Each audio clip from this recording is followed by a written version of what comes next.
Benedicite, soy el Padre Julio desde el Eremitorio Emaús de la Iglesia Antigua Diversidad Cristiana. Hoy y algún día más, voy a estar respondiendo las preguntas que me hicieron llegar, algunas muy prácticas y muy sencillas, otras un poco más complejas, pero que son muchas. Y el video sería larguísimo si lo hacemos en uno solo.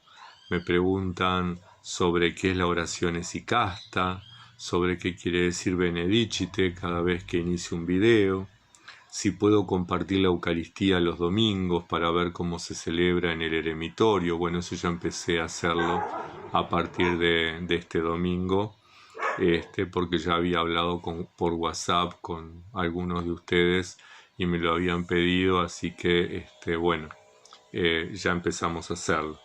Si podría compartir el oficio divino para ver cómo se reza en el eremitorio. Bueno, eso es más difícil porque es complejo poder estar orando y poder estar grabando, filmando.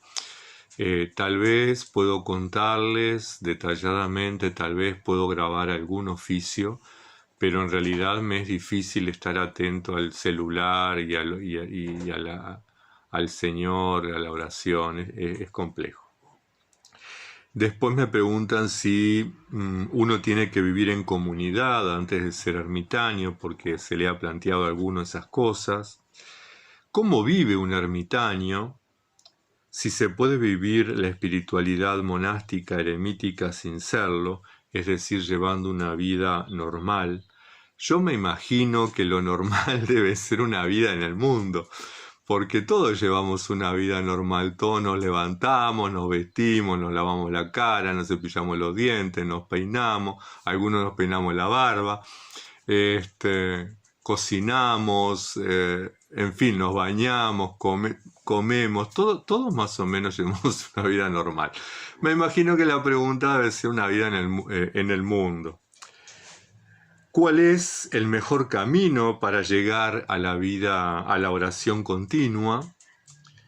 Si puedo explicar más detalladamente las técnicas y los resultados de la oración de Jesús, y si puede ser santa una persona sin llegar a ser monje.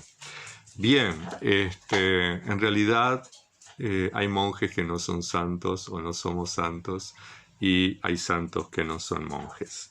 Pero bueno, estas preguntas o estos temas vamos a ir distribuyéndolos en algunos videos. Cuestiones breves. ¿Qué es la oración esicasta? Cuando yo hablo de la oración esicasta, de la oración de Jesús, de la oración constante o de la oración del corazón, estoy hablando de la misma cosa. Estoy hablando de la oración de la cual hemos estado trabajando en los últimos videos. Señor Jesucristo, Hijo de Dios, ten piedad de mí, pecador.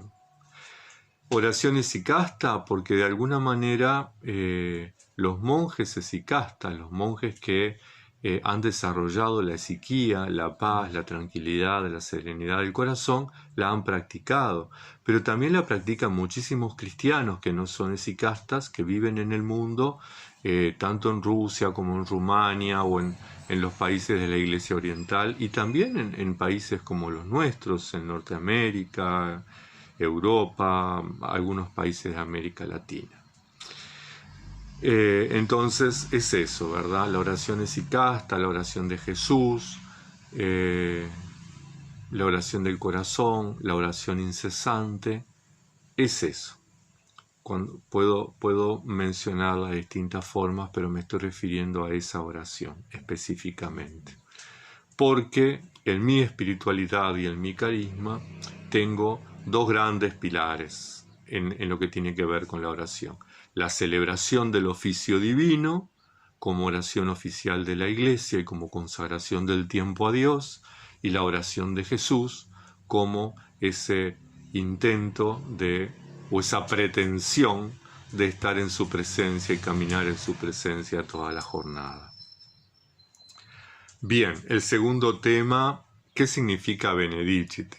Bueno, es un saludo de los monjes según la antigua tradición monástica, cuando se encontraban dos monjes o cuando un monje entraba a un espacio donde había otro monje, uno decía benedicite y el otro decía dominus. ¿Qué quiere decir benedicite? Bendigamos. Dominus, al Señor. Entonces es el saludo que yo les invito cada vez que aparezco en este video, en los videos, les invito, bendigamos al Señor, ¿verdad? Así que cada vez que ustedes escuchen el benedicite pueden responderme Dominus. Y ahí estamos juntos orando y bendiciendo al Señor. Bueno, la Eucaristía ya la compartí. ¿Es necesario ser cenobita antes de ser ermitaño? Yo voy a ir tachando para después no ser repetitivo. En realidad, en la tradición latina occidental, influenciados por San Benito, por la regla de San Benito, él insiste, y a partir de ahí toda la iglesia latina insiste, en que uno antes de ser eremita tiene que tener una experiencia comunitaria. Esto no es del todo así en la Iglesia Universal. Es decir, en el siglo IV, cuando surge el monacato, surge con monjes que se van al desierto y viven solos. Surge con los anacoretas, los solitarios, los ermitaños. Ellos son los fundadores de la vida monástica. San Antonio, ¿verdad? San Pablo el ermitaño, bueno, Arsenio, todos los santos monjes de los apotegmas, todos son ermitaños. Todas las santas monjas de los apotegmas fueron ermitañas, no fueron cenobitas. En la iglesia ortodoxa, en la tradición ortodoxa, también uno puede ser ermitaño sin pasar por el monasterio, sin pasar por el cenobio. De hecho, el padre José Lesicasta, que es santo y que yo lo he tomado como un modelo de vida, que por supuesto no le llego ni a la altura del dedo meñique del pie, pero bueno, intento seguir su estilo de vida. Él, siendo grande, ya llegó al monte Athos y buscó un abad, buscó un padre espiritual y llevó vida eremítica durante todo el tiempo, hasta su muerte. Lo único que cuando ya era anciano y era maestro, tenía 5 o 6 discípulos en torno a él, pero transitó toda su vida monástica sin pasar por el monasterio. Entonces, no necesariamente uno tiene que pasar por una vida comunitaria para llevar una vida eremítica. De hecho, tenemos hoy muchos eremitas diocesanos que eran laicos, que se consagraron a Dios sin pasar por una experiencia de vida comunitaria. Por lo tanto, no dogmaticemos las experiencias. Para unas personas puede ser importante el tener la vida comunitaria y para otras personas puede no ser importante.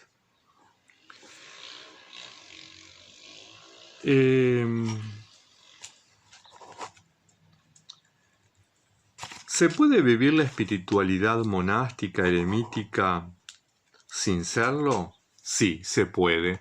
De hecho, estoy vinculado por lo menos a 2 hermanos, uno en Cuba y otro en Francia, que aspiran, asumen, adoptan valores de la vida monástica eremítica en sus vidas, aunque están insertos en el mundo, trabajan, tienen familia, pero también dedican momentos a la oración, a la contemplación, a la soledad, al meterse dentro para encontrarse con el Señor en el corazón. De hecho, también hay una persona de España que me planteó, bueno, si podía hacerlo, porque él en realidad estaba casado y tenía nietos. En realidad, la espiritualidad monástica es posible llevarla sin vivir como eremita, sin vivir recluido o en un monasterio o en un eremitorio. hay dentro de la Iglesia Católica Romana y dentro de la Iglesia Anglicana, existe, por ejemplo, lo que se llama los oblatos. Los oblatos son personas, son laicos, son matrimonios, son personas solas que adoptan una parte de la espiritualidad monástica para vivirla y desarrollarla, pero no viven toda la vida de los monjes porque evidentemente tienen otro estilo de vida y tienen que llevar otro estilo de vida. Pero entonces sí es posible. Bien, y la última, para no extenderme, que ya llevamos 10 minutos, y los otros temas que están más vinculados a la oración de Jesús y a la vida eremítica en sí, los dejamos para otro video. ¿Se puede ser santo en el mundo sin llegar a ser monje? Sí. Todos los cristianos, todos los bautizados estamos llamados a la santidad. De hecho, todos tenemos que ser santos. Los monjes, lo que hacemos de alguna manera, optamos por la vida monástica, tal vez por dos razones.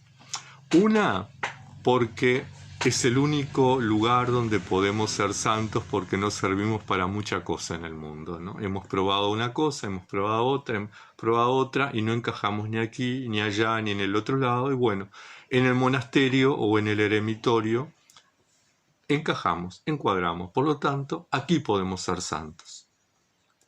Pero las personas bautizadas, todas pueden ser santas. De hecho, cada vez que leemos a San Pablo, en los distintos saludos habla de los santos de la iglesia tal, de los santos de la iglesia cual. ¿Por qué? Porque los cristianos son santos. ¿Por qué? Porque Dios es santo y participamos de su santidad a través del bautismo.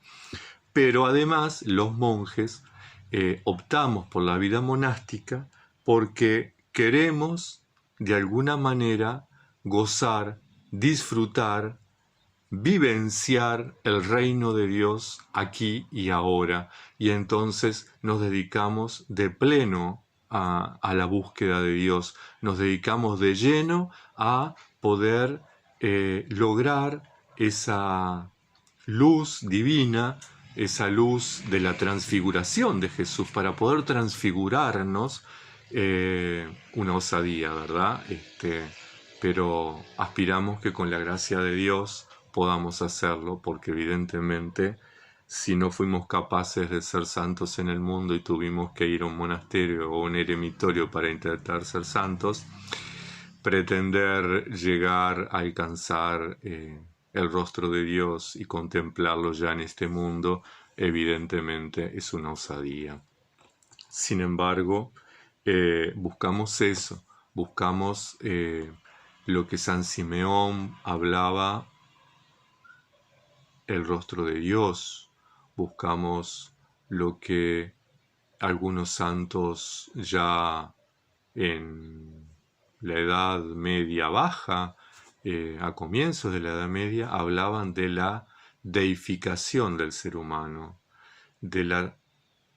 no de la cristificación, no ser otros Cristos, de la deificación, encontrar a Dios en nosotros y dejarnos transformar, dejarnos consumir, dejarnos de alguna manera deificar.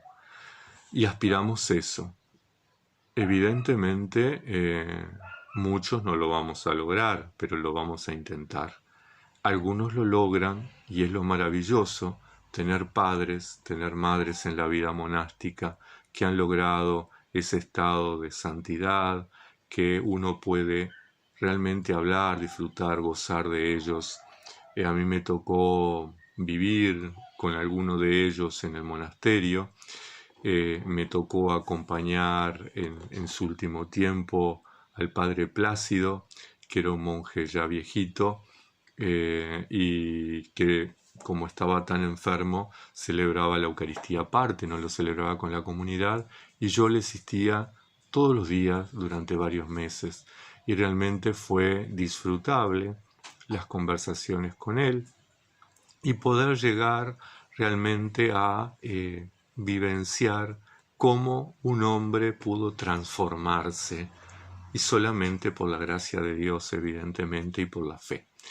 Pero bueno, entonces sí, es posible ser santo y es obligatorio ser santo fuera del monasterio. Bien, con esto quedamos aquí. Tengan una bendecida semana y en breve estaré respondiendo las otras preguntas. Muchas bendiciones.